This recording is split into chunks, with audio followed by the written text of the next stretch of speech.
Hey, welcome to episode 36 of Confident You podcast. Hey there, Confident You. I am Marion Swingler, your host. Honored to have you back here yet again. If you are not a member of the Confident You community, please make sure you like, share, subscribe, and hit that notification and follow us on Instagram and Facebook at Marion Swingler and at Confident You _ podcast. And just before I get started, if you are looking for someone to take photos of your special event and then take that photo and turn it into a mural on your wall, listen, Tanya Stokes and her team over at Compassionate Designs are definitely the team for you. Listen, reach out to her at 240-585-0669 and make sure you tell her Marion from Confident You sent you so you can get your 50% off discount. All right, I think I'm so excited for tonight. I am honored to have this person here with us. Listen, if you have questions about life, questions about love, questions about just every component of the person, that's who I have with us here tonight. This person is your kindred connection, the one and only Kim Browne, or better known as Coach Kim. Yes. How are you? I am well. Thank you for having me. I love the introduction. I feel so warm. Thank you. Now, I first want, before we get into Coach Kim and all her amazingness, I just want to acknowledge the beautiful mural behind her on that wall. Listen, as you heard me say, Tanya Stokes and her team over at Compassionate Designs are amazing. And that mural is by Tanya Stokes. Listen, I need y'all to see it. You got to see it. So I've been saying I'm going to get permission from her to be able to unveil for you to see how beautiful the entire mural is. And so drums, please. Here we are. Oh my goodness. If you don't know Tanya's story, please go back and watch episode 11 of Confident You podcast. Listen, everything is possible. And she tells her story and she tells how she ended up doing this mural. But we're going to hear from the person who asked her to do it. I'm excited about this story. Because I know what she said. And I want everyone to go back to episode 11 and hear that. But I want to know how this ended up on your wall.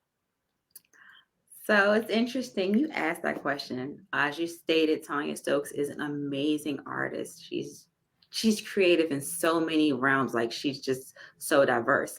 And I saw a painting that she had done. And the painting was this. Well, similar to this, actually. This is different from the painting. But it was similar to this mural. And I said, I want the painting. Well, she wouldn't give me the painting. So I said, okay, well, you won't give me the painting. Then I want you to put it on my wall. And she's like, I've never done that before. I said, well, now you will have, because you're going to put it on my wall. Wow. And she looked at me for a little while like, huh? Are you serious? And I'm like, yeah, I'm very serious. And she came and started putting the doors.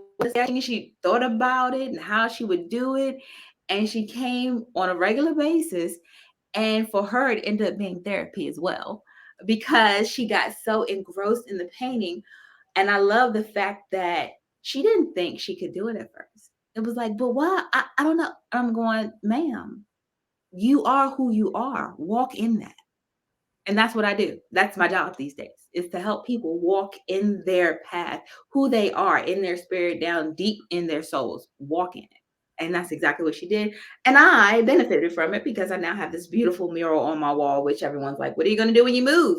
It's going with me, cutting out channels, drywall, and I'm taking this with me. I'll put some new ones up there. But this thing, just my baby. Oh, by the way, and we got real creative. We put a little rose quartz dust. So this room right here, it's this on here, there's rose quartz dust in the paint. So there's a little love no matter what in this room. There's always good love energy here. So Come on here. Let me just show you guys this one more time. Now, let me tell you, Tanya wanted me to make sure that I told you that this is a recreation of an original painting by Justin Copeland. We believe that to be the original artist. Justin Copeland, and he's based out of Baltimore, Maryland. So I just wanted everyone to see I'm a person of my word. I asked permission, and this just felt like the most apropos time to share it. It's absolutely amazing. But you said something very, very vital to why we're here today. You said, because that's what I do. Could you explain to the Confident You tribe, what is it that you So I do? love the fact that the name of your show is Confident You, because that's what I love. I love to encourage people and build confidence. The question so many people have is why me, or I can't, or the word can't should not be in our vocabulary. It really shouldn't. It should not be in our vocabulary. And I believe that we need to push past that. There are times when there are things that maybe we shouldn't be doing, and we need to be redirected. Again, that's where I come in, giving you a different perspective, opening your mind to help you think more broadly about the situations you're in. That's what I'm here for. I'm here to touch you on a soul level so that you really benefit in this life and your soul prospers. You know, the Bible tells us our souls should prosper. And that's what I'm here to help us do. My Lord. And you mentioned the Bible. I want to share with you. And so that is the great book that I always refer to when I tell a story or relate to something that I've read here on Confident You. And in the great book, in Exodus, God told Moses to go to Pharaoh the king and tell him to let my people go. Moses shrunk back, said, I can't do that. I, I, I stutter. That word. I, I, I, not, not. How do you hear from God and know that He has a calling for you? Or it's just something that naturally comes to you. But whenever you're asked to do it on the spot, in front of someone, or even as Tanya did it, no one was there. She was the only one in the room, but it was just the fact that it would be done and then people will be standing there. So eventually it will be seen. So it is in front of others. So how do you help people maneuver past knowing that their greatness within them, but being afraid for it to be seen? Well, it depends on the person and the situation. But in general, helping people see themselves. That's a lot of where we are, is that people don't really see themselves. We live in a world now that has so much social media hype and everything is fake. Like, let's just be real. You can make any and everything look like any and everything now. AI is real. Like, that's the way the world lives. But we need to look at who we are and what we can accomplish as individuals. Like you said, God told him. Moses knew he could do it. The reality is he knew he could do it, but he let fear, false evidence appearing real, step in. But then when he moved, look at what happened when he listened. But what helped him to listen? What was he hearing? What else was moving in him? Holy Spirit. God gave all of us, every last one of us, Holy Spirit. And Holy Spirit is what moves our gifts. Like, it helps us to manifest our gifts into reality. And when we start walking in that spirit, your life will change. Your life will change because you'll start doing things that you had no clue about. You're going, well, I don't even know how I got here. Why am I doing this? It's Holy Spirit moving. God's active force is moving in your life. And my goal is to help you find that voice that is Holy Spirit talking to you, because we tramp it down. We let society beat it out of us. Be like a little donkey in the hole. We get in that hole and they throw dirt on us, and then we just shake it off and we start stomping it down underneath our feet. And what happens? The more you pound that dirt underneath you, you start to rise. You get higher and higher, and eventually you get out of that hole. Come on here. That's the goal. That is the goal, is to pull ourselves out of that hole. And how are we going to do that? We're going to open up. We're going to talk about those things which in the past we've been told, oh, we shouldn't talk about those things. We shouldn't tell everybody our business. Now, that part is slightly true, but there's a level and there's limits to these things that we need to understand. Everybody's not your friend. That's just the reality. But there are people who are set here on this earth to help you, and we need to be open to those people. Everybody's not here to do you wrong. Unfortunately, our world has created a society that believes that everyone is out to get you. Not cool. I'm here to change that, to bust that myth, to show that we can work together. We don't have to be crabs in a barrel. We can help each other. That's my goal. Everybody's after you.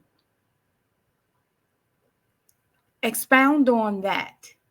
Everyone thinking that everybody is after you. So we live in the hateration age.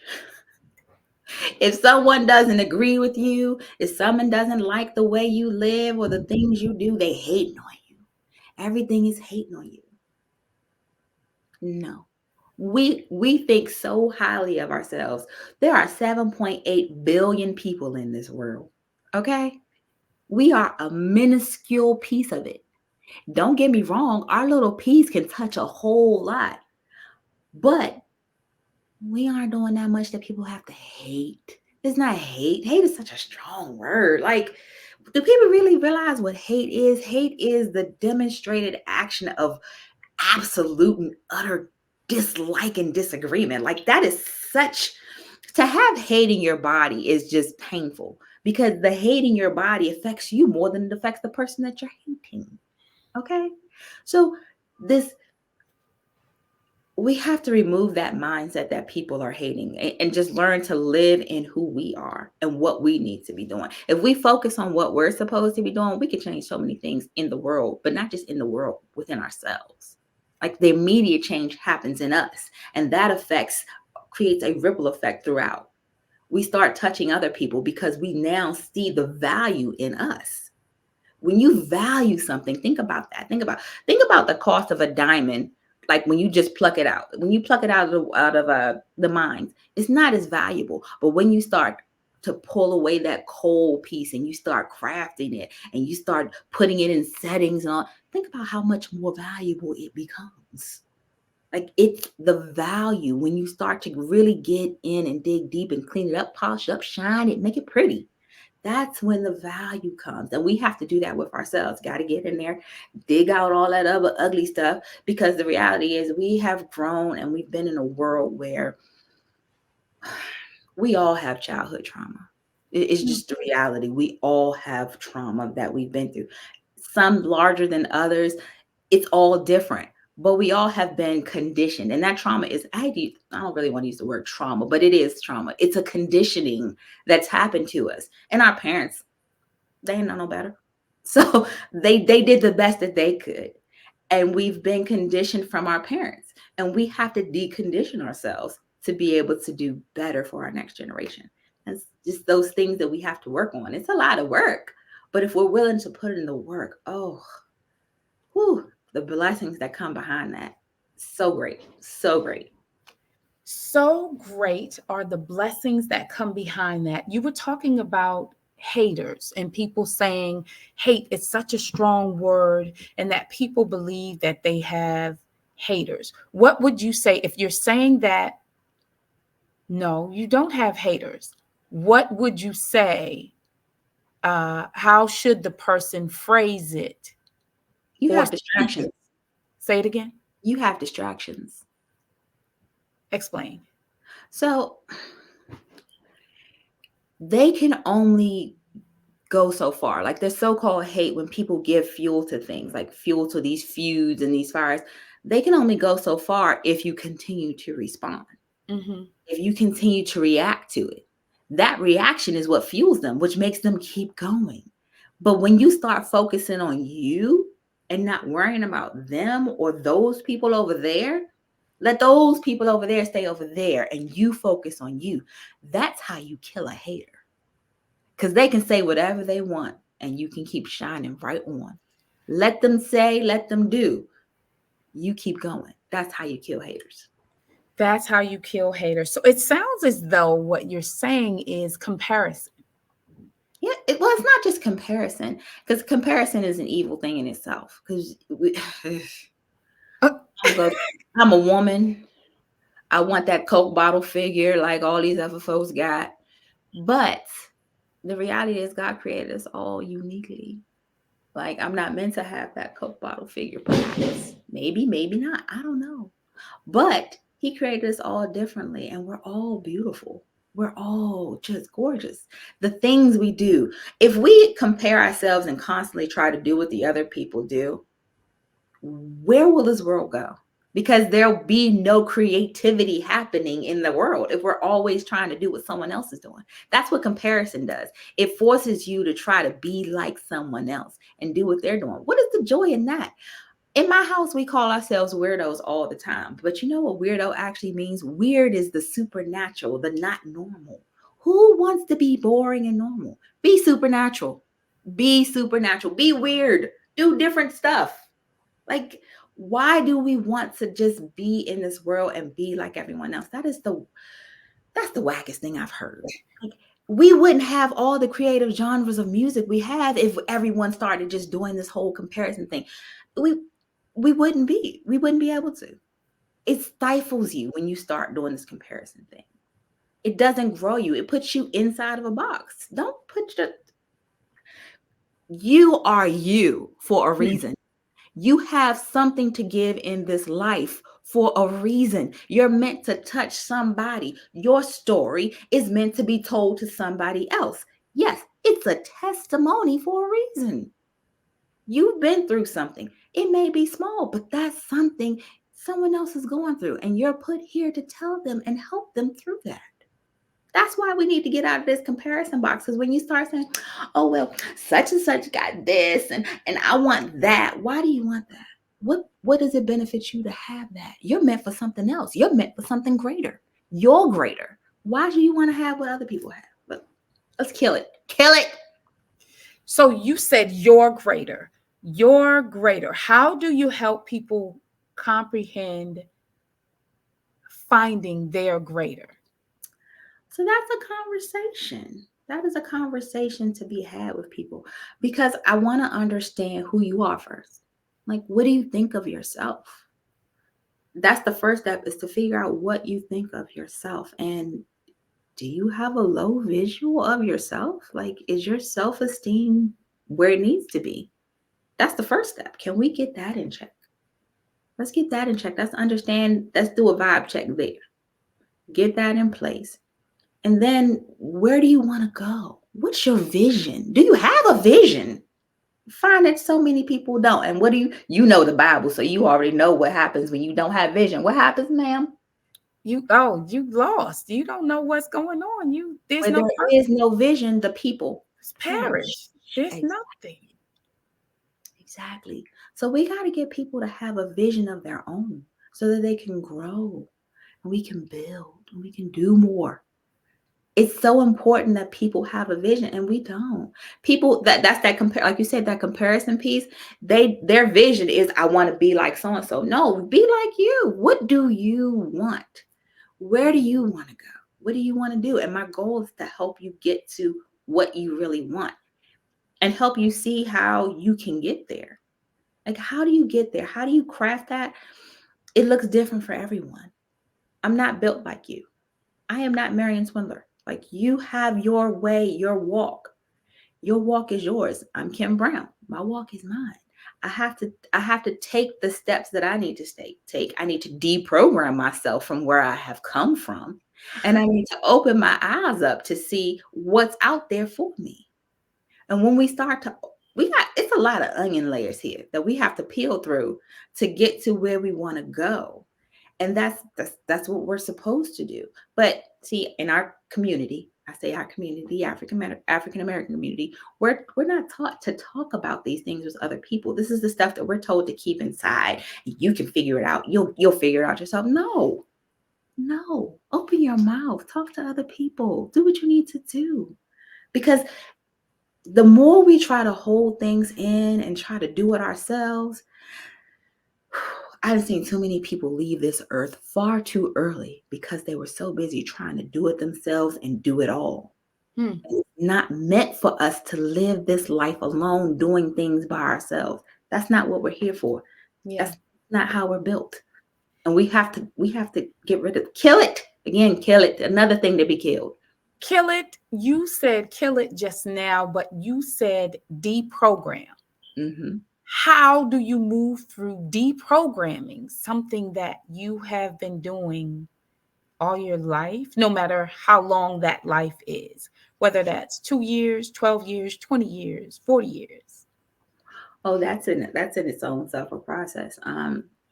Again, that's the first step, is opening up and being willing. And in the willingness is being able to be vulnerable with yourself. Yourself first. You have to be, because we have to be open and honest with ourselves. Like in here, you know how you feel in your heart. You know what hurts you. You know what you still harbor resentment towards. You know. But are you willing to admit that? And in admitting that, are you willing to move forward from it? Because the longer we hold on to those things, the more pain we cause ourselves. Again, the people on the outside are not affected by what we are holding on to. I can hate on you. I can dislike you. I can do all those things with regards to you, and you are not touched. It's all in me. It's all in my energy. My energy is the energy that's affected by that. My spirit, my soul. Killing myself. And you just going on with life. But we have to learn to accept those things. Well, that was interesting. We have to accept those things, and then we have to be able to let them go. Like really let go. That is a hard process. I walked through it myself. It's a hard process to let go of hurt. It's a hard process to let go of the fact that you've been betrayed. It's a hard process to let go of fear. All those emotions exist inside of us, and they're not easy to let go of, but we have to be willing. And in that willingness, going back to God, because He's always there, He comes in, and slowly but surely, He starts to say, baby, let me wipe you off. Let me give you another little ease. Let me slide you into this a little bit more. And it gets easier day by day, moment by moment. It gets a little bit easier when we acknowledge it. But if we don't take the steps to just even start with acknowledging it, we can't go any further. I can't work with anyone who won't even acknowledge it, who won't open up about themselves to themselves. Because you can't be real. If you can't be real with you, who are you going to be real with? You got to be real within yourself. It really does sound like you're talking about a key word that I heard you mention before in one of our conversations, and that word being vulnerability. Please share how you feel about the importance of vulnerability. Oh, it's so important. I mean, in all aspects of our lives. Again, like I said, that's vulnerability is a story, your ability to just exist as you are, releasing fear of judgment. Because that's what holds us from being vulnerable. We're scared of being judged. Our Almighty is the only true judge of us. It's just real. He's the only one that can truly judge me. Everyone else, your opinion, and it's, we all have opinions just like we have some other things. I won't say that word here though, but we do. And so We have to get rid of that fear that exists in being judged and open up, because again, being vulnerable, it first benefits you, because you're allowing yourself to be open and expanding yourself, making room for things to come in when you allow yourself to be vulnerable. But then those things that come in, ooh, they can light you up and bring so much more joy to you. And you just have no idea who you can affect in the level of vulnerability that you expose in this world. When you allow yourself to tell your story, to open your mouth to people, you have no idea who you may have just blessed. Because there's nothing new under the sun. Hate to use the cliche, but it's a reality. There's nothing new. And so many people are walking through the exact same experiences, but they think they're all alone and by themselves. That's not real. Because everyone, again, that's that whole comparison, living, keeping up with the Joneses, this Instagram life, it's the social media life that everything is great. I got money in the bank and all. No, that's not real. That's not real. That's not reality. And we got to break that. We got to break that and go back in and let those tears go. Let them go. Stop holding them in. Stop being this anger inside of us, this sadness that exists in so many of us. People have lost family members and things, and they won't even grieve because they're scared it looks like weakness. Come on now. Your mama passed and you got to walk around like everything is. No, that's your mother. That's your heart. Baby, let that out. Let that out. Because if you don't let it out in the proper manner, I promise you, it's going to come out in a way that you don't want to see. You don't want to see what it'll do to you. That's where we get our people who have depression. That's where we get our people who have anxiety. That's where we get our people who are committing suicide. Because they don't know how to let it out. And that stuff is eating them up. All because of that one word, vulnerability. Be vulnerable. Let it go. Just show others who you truly are inside. It's okay. It's okay. Now, you said earlier, you can't share everything with everyone. So, how can we help people identify safe spaces? We always say, go to a safe space, go to a safe space. What does a safe, you have friends, so why do the people that you consider a safe space to be vulnerable, what characteristics do they have versus someone you would pass right like, not telling that person anything? What characteristics do they have? So, my little friend circle, as I call it, my COVID pod, we were together before COVID, but COVID just kind of like put us in this really tight little bubble together. Um, we They exhibit the characteristics of trust. They're trustworthy, they're honest, they're very real, um, and they're tested. And that's what we fail to do with friendships these days. We're very quick to call someone a friend. Facebook royally screwed us with this friend thing. Everybody is not your friend. I had to teach my youngest that one. Everybody you meet is not your friend. They could What be does an associate. tested mean? What does tested mean? So that I'm going to give you that one. So Okay. tested means that I've spent time with you. I've talked to you. I'm hearing who you are. But that's the key, listening to people. People will tell you who they are very easily. Because when you meet someone, the first person you meet is the representative. Whether it's a male or female that you're meeting, the first person you meet is a representative.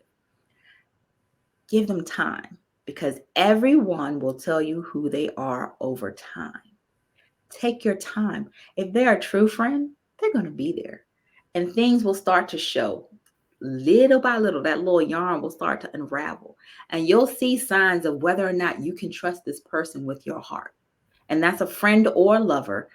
They will show you if you can trust them with your heart. What are good signs to look for when you're dealing with that? Let's say in a relationship, if the person can't even have a direct conversation with you after 3 or 4 weeks. If they can't just have a conversation with you, question them. Why are we doing this? If I can't even just have a conversation with you one-on-one, if all you can do is text me, why can't you talk to me? Question it.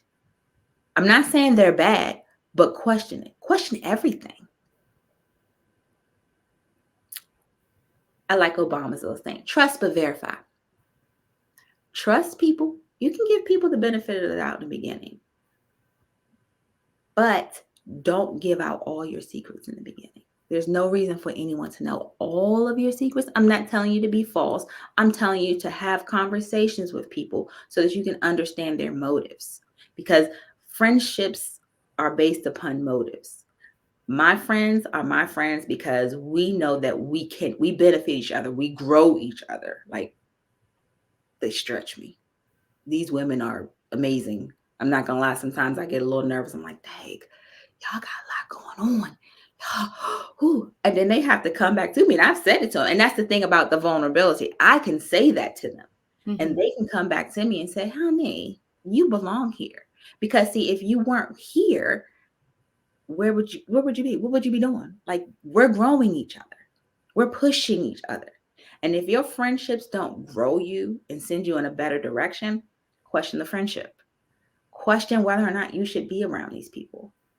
Like, people need to prove themselves to you. Like, that's just the reality. People need to prove themselves. It's just not.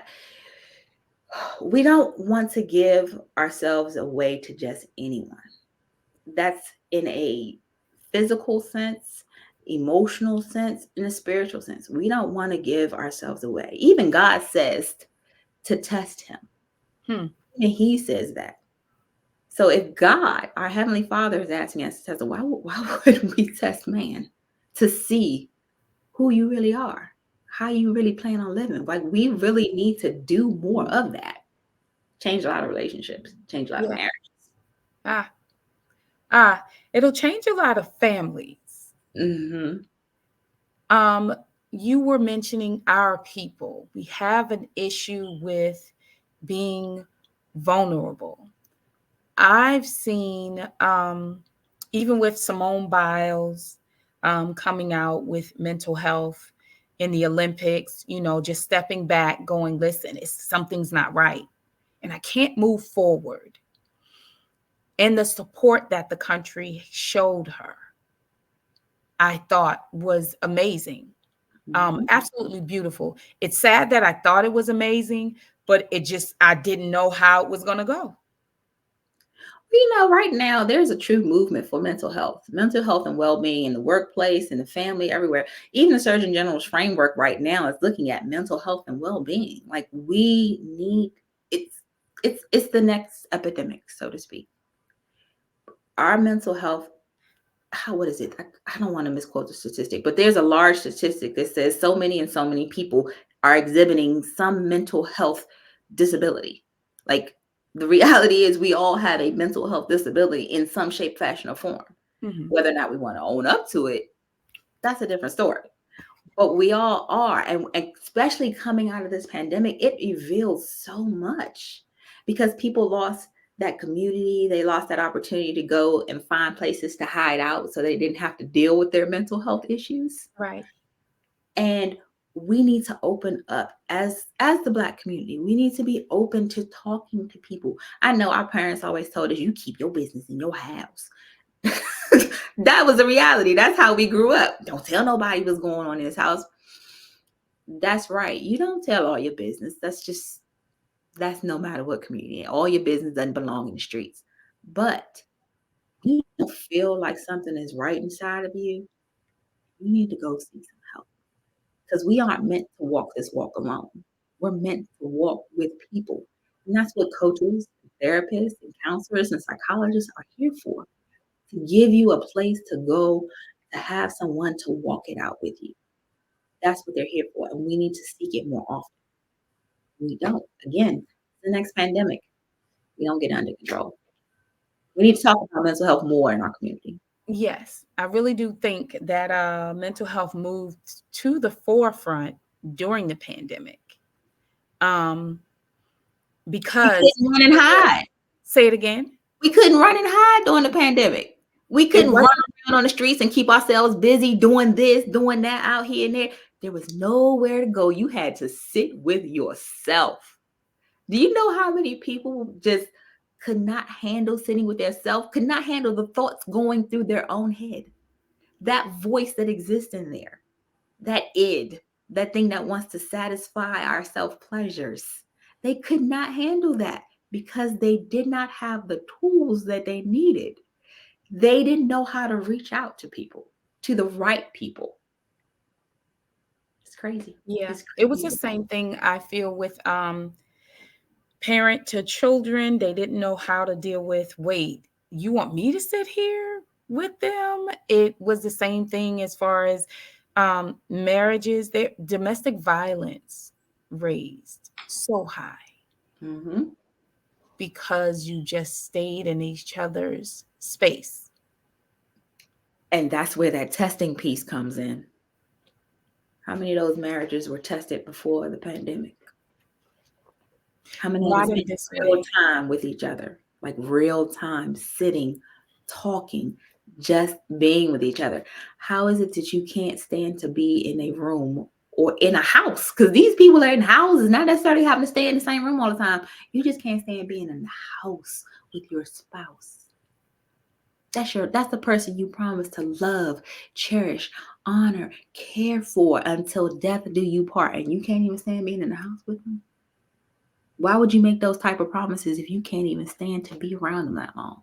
What do you really know about a person if you can't stand to be around them? Like, that is the complication with the relationships now. That is a complication. People don't say, well, let me not say don't. People haven't. I'm not going to say that they aren't doing it now because I'm starting to see more of it actually. I'm starting to see more people really take that time to understand, wait, who are you? Where are you going? What do you want? Are we on the same page? I'm seeing more of that come about now, which I love. I think that's a beautiful thing. More Yes. conversations, more time spent together. I think that is the best thing going. But during the pandemic, people beforehand, it was, oh, you cute, you sexy, you got money. We was doing all of that, and we weren't looking at the substance that people are made of. So there's that surface that you're talking about, that substance. And where do you advise people to look? At the soul, Hmm. where are your priorities? Where is this person's priorities? What is the relationship like with their family? Why? And then ask the question, why is the relationship like that with their family?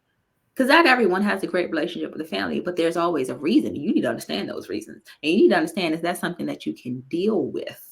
Because those same traits that they exhibited with their family, they're going to trickle over into your relationship.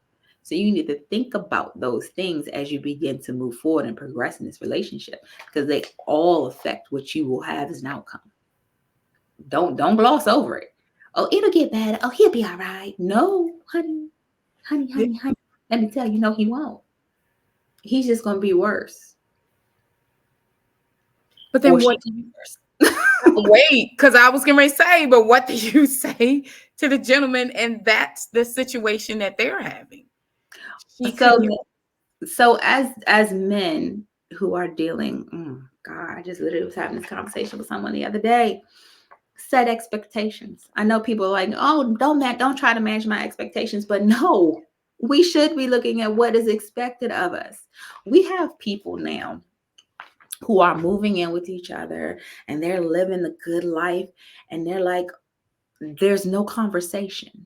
There's no conversation about what it is to live the good life long term. So I have a house. I bought my house. This is the male. I bought my house. I paid the mortgage. I tell you, okay, you know what? You can move in, but then you don't talk to me about spending money. I don't know what your bills are. I don't know what you're spending. I don't know how you're going to pay bills. None of that is ever discussed. That creates tension. That creates tension in itself. I don't know if I like the way you want to live. I don't know if I like the way you want to put your clothes on my chairs or any of the above. Let's have those conversations. Again, that's a vulnerable piece, because a lot of people don't want to have those conversations because they're scared of where they're going to go. No, Go out to dinner in a neutral place and have real conversations with people. I saw a wonderful little reel the other day, and it was so cute. I just loved it. I had no choice but to love it. The couple was in there and they were like, well, businesses have board meetings. Relationships should too. I 100% agree that every relationship should have a board meeting on a regular basis. So, what is the top 5 topics that you believe should be discussed? Ooh, before marriage: finances, living arrangements, kids, sex. Yes, all of sex needs to be discussed, what you will and won't do, and your past, because I need to know where you came from so I can understand where we're going. Those are the things that you need to really think about before you start saying, oh, I'm going to go be with Pookie over there because he got all of this. No, get that stuff straight first. Then y'all can go live happily ever after. If you don't get those things straight and you don't have clarity, you're heading for problems. You're heading for situations that are not beneficial for anyone. Don't go down that path. Let's have the conversations, because that path leads to death, destruction, and divorce. Death, destruction, and divorce. So, how do you, Coach K, help people to not get to death and destruction? Let's say destruction. Destruction. So, I said it that way for a reason: death, destruction, and divorce. So it's death to you, not physically, but to your spirit. Because that's the first thing that dies in a relationship, is your spirit. Destruction. Destruction, because it tears up your life. It tears up your life. It tears up everything you're going that's happening. It starts touching your career. It starts touching your kids. All of that starts getting hit. And divorce. That's the final straw. That in itself is devastating. And you don't want to get there. So yes, let's do what we can to avoid those things. How do we avoid those things? We have the conversations that we need to have. That is a big piece. Communication. Communication is not a bad word. And people don't understand what communication really is. It's not just, oh, I talk. Do you listen? Do you hear what people are saying to you? Now, here's a way to really know that someone is saying, can you tell me what I said? Like, tell me what you think I said. That's a question you need to ask everyone who you have a conversation with. Tell me what you think I said, because people's perception of what you're saying to them is not necessarily what you're actually trying to get across. So be clear on what you're saying to people. My Lord, there's something in that recap. Recap, say that back. Tell me. Let me conversation. No. I'm saying there is something in that recap. Like you just said, to repeat that, to literally lean into somebody and say that back to me. Mm-hmm. What did I just say? Yes. That's a thing for me. What did I just say? I don't want to repeat it. What do you think I just said? My Lord. That's telling you what they heard. Because different people hear things differently. Our perceptions are different. Our experiences cause us to have, it's like that little kids game where they go around, they telling the secret all around. By the time it gets to the other side, it's a whole nother thing, because they hear differently. We hear things differently, and we need to be clear on what the point is we're trying to get across. So I'm going to ask you, what do you think I said? Okay, wait. But then when they don't understand, don't get mad. Just because they repeat it back in their tone and the way they felt that they heard it, don't get mad. Say, well, no, go back and try to clarify what you're trying to say. And in the process, it's a conversation. Anger needs to be removed, because that makes it worse, because at that point, people begin to shut down when voices get raised and things get blown out of proportion. But it's a conversation. Just, okay, well, I wasn't actually saying that I want you to go beat up Ray Ray. I wasn't saying that. What I was saying is, he is the reason I'm upset right now. So I think it's best that we stay away from Ray Ray. So just what he heard, because I heard he made you mad, you not happy and all, and I think it's time for me to go kick his. No, that's not what I said. That's not what I said. That's what you heard. So clarify what you are trying to say to the other person, male or female, husband, wife, child, children. Oh yes, definitely with your children. Definitely with your children. Clarify. because kids will hear all kinds of stuff, and be specific, because kids these days love to play word games. Be very specific with them and have conversations with your kids. Don't be scared to talk to your kids. Don't be. Your kids are listening even when you don't think they are. They listen to every single thing you say, and they watch every single thing you do. So be mindful of that. The things you do within your own circle, the things you do within the house, professionally, they're looking at all of that. So just be mindful. That's communication. Whether you're communicating verbally or non-verbally, it's all communication. And people are taking all of that in. I'm glad you said communicating verbally, because earlier you said you have to listen to what people say. What do you think about? Because I know for me, it's big for me to watch what you do. Because I know that some people, what they say, what they do, they're not matching. They're clashing. It's like, wait, that they're not just syncing up. It's not syncing up. What you said and what you did is not syncing up. How do you address someone and they're literally, as you're talking to them, they're saying, no, that's what I said. And you're like, yeah, but that's not what you did. So you express that. Say it. Don't hold back. Like, don't. Let me. This is what you walked over there and you told that girl she had a big old booty, but you told me that you didn't look at her booty, but you just walked over there and told her. But baby, your actions, yes, are speaking louder than your words at that moment. Be very realistic with people.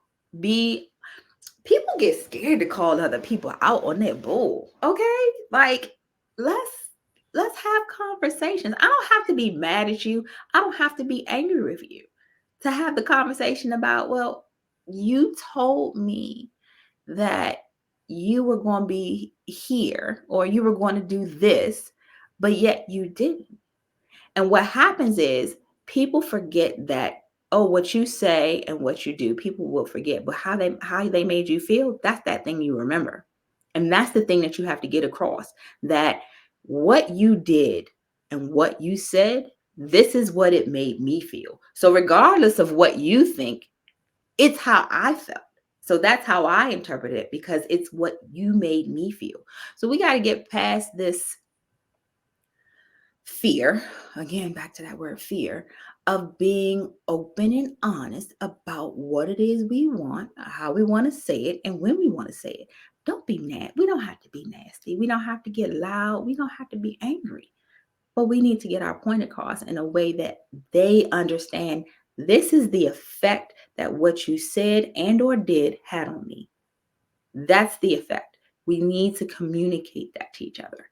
We're failing in that area, communicating clearly.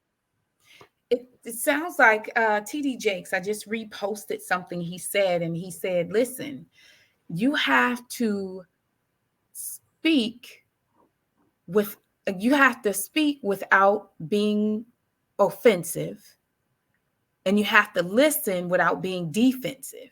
Mm-hmm. Very much so. That's the arena that we're in, and too much. See, we're all on the offense right now, and we're all trying to.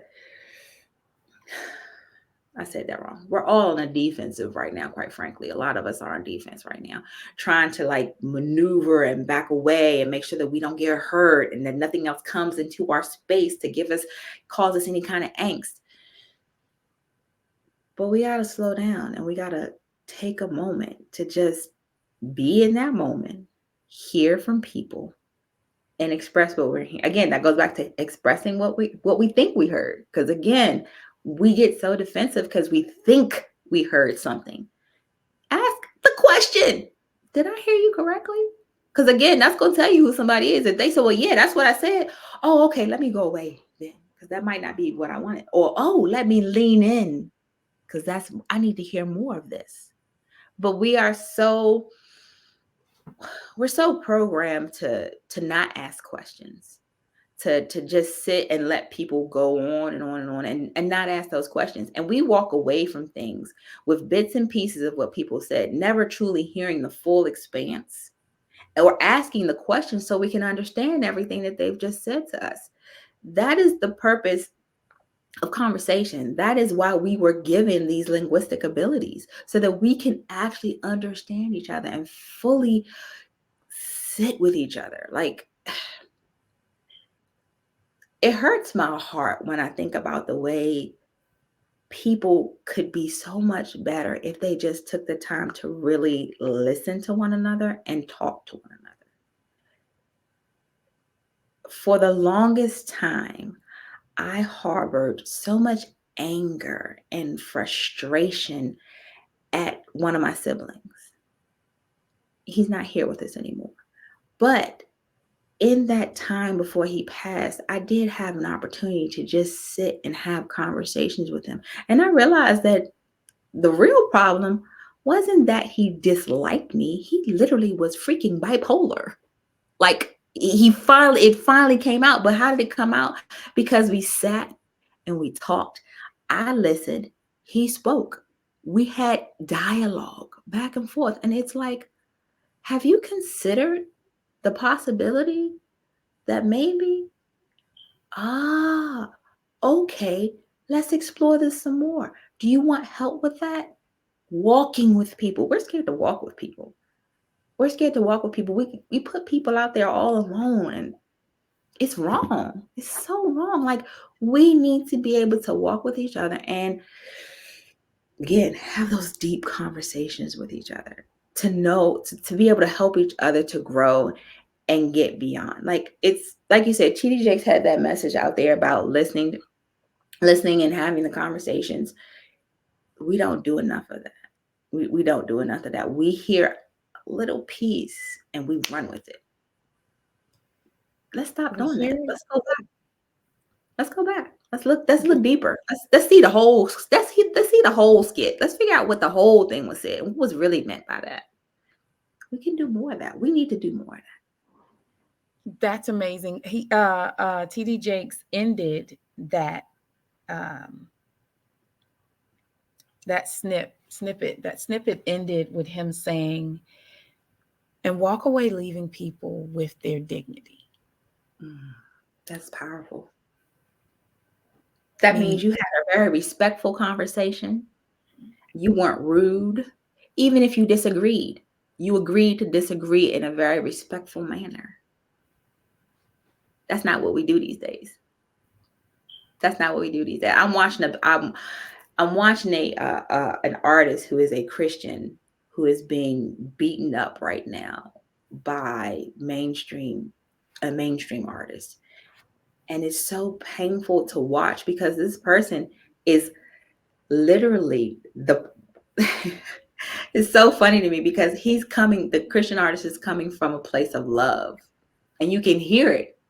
He's like, let's sit down and break bread. Let's have a conversation about this. And the other artist is just, well, until you do X, Y, and Z, and until it's so aggressive. It's so aggressive. And I'm like, well, all we need to do is sit down and have a conversation. Why is it got to? Let's take this out of social media.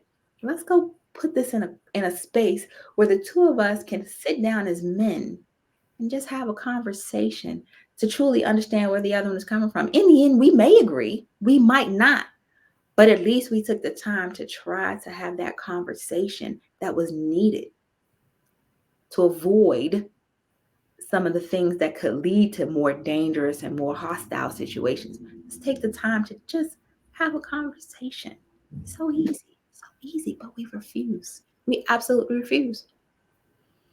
And my goal is to get more people to talk. Just talk. Just talk about where you are. Start with right where you are. Start there. Start here right now. Where are you? Change your life. Change your life so healthy.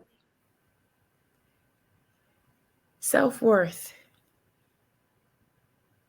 We're ending on the topic of self-worth. How do you help people find that? I hit something. Ooh, you did. You did. You took me back to a moment with my mom. So I knew I was meant to do this work a long time ago.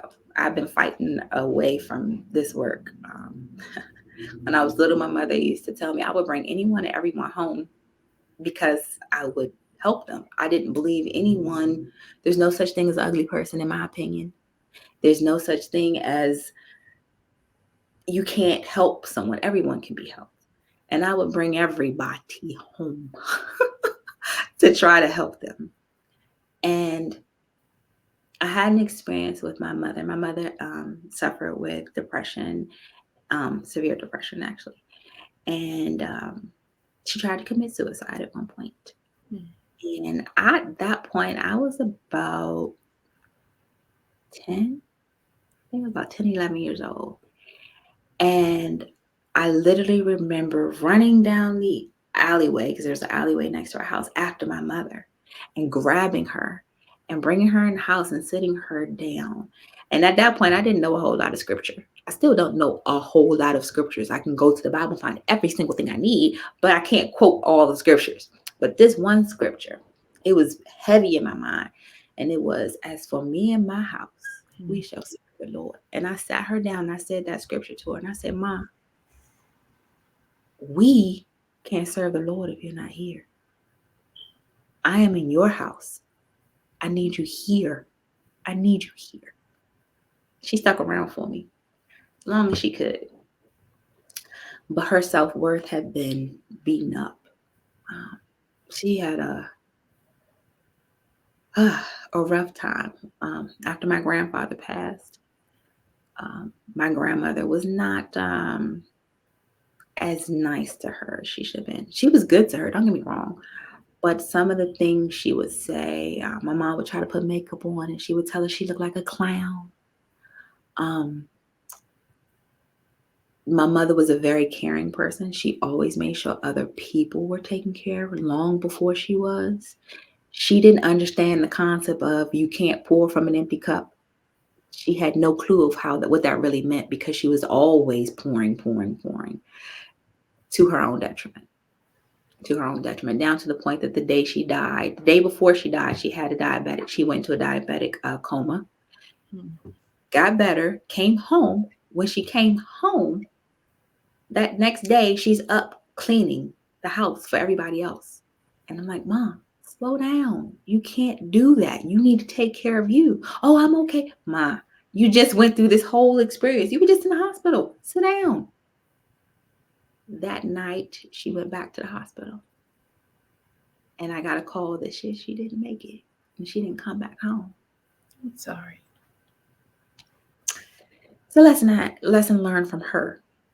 Lesson that I've learned in my life is that you can take care of people, but you can't to your own detriment. You need to take care of you. Self-care, self-worth. Because that's the first step. You can't have self-care if you don't have self-worth. What do you mean to you? What is your value?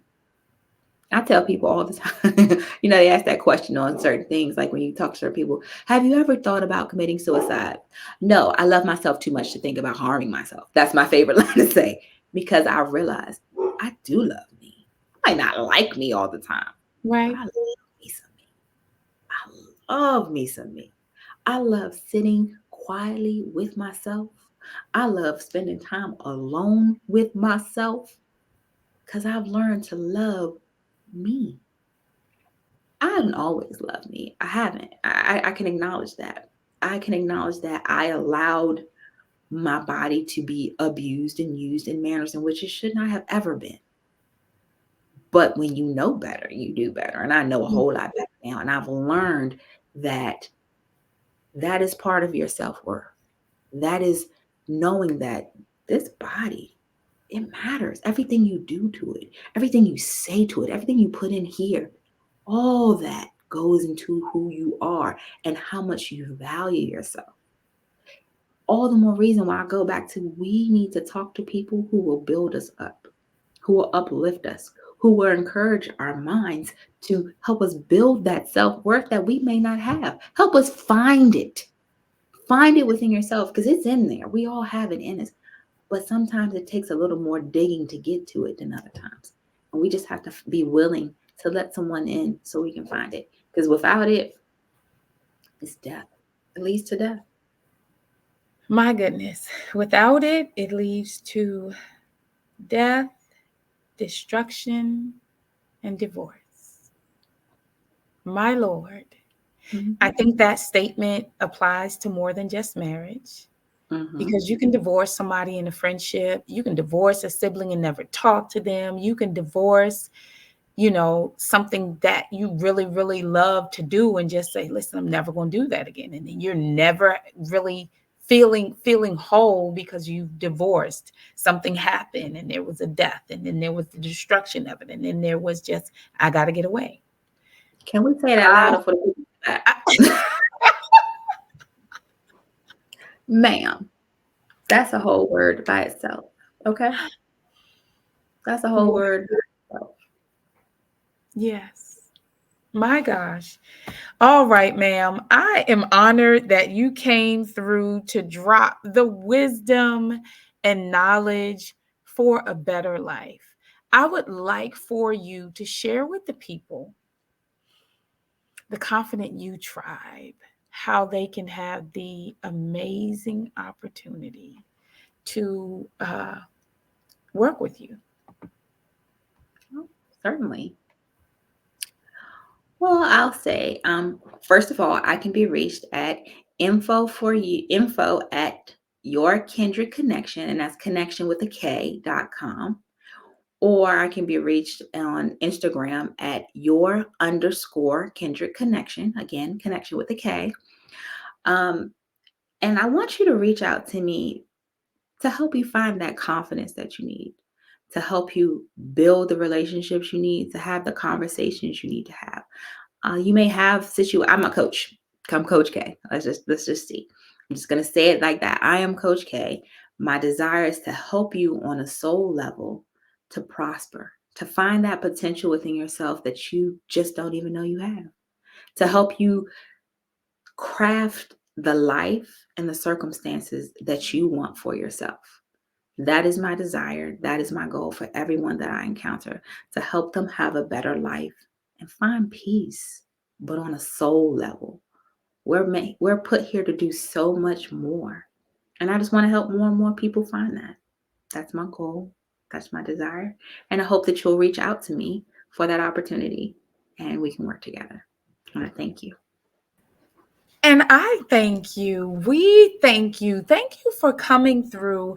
I pray that the Confident You family definitely listened, I and hope that so. the questions that they have, they reach out and ask you. I hope that they fill your DMs with questions that will help them to get the guidance that they need so that they can connect and learn how to have healthy, that healthy dialogue to a Mhm. healthier life. I really Yes. do appreciate you joining us. Thank you so much for answering the call. Thank you for having me on. I Oh, enjoyed this so much. yes. Yes. And we enjoyed you. Thank you. Thank you. Thank you. Listen, everyone, Confident You Tribe, listen, we are building the network that we need to live healthier lives. And I just want to let you know that if you are suffering at the hands of domestic violence, you can call Bethany House. Ask for Tiffany.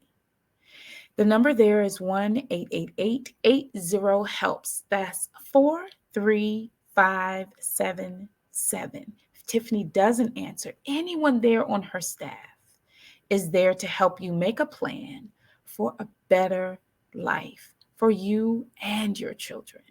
Listen, if that number, there's also another number that we have that is the National Domestic Violence Hotline. That's 1-800-799-SAFE. That's 7233. If you are suffering at the hand of domestic violence, help is here. All right, everyone, please don't forget to like, share, subscribe, and follow. I will see you, listen, in the after party. Coach K doesn't even know. We're going to be talking personally with her about her relationship and finding out some intimate details on how she met her husband. You definitely want to tune in.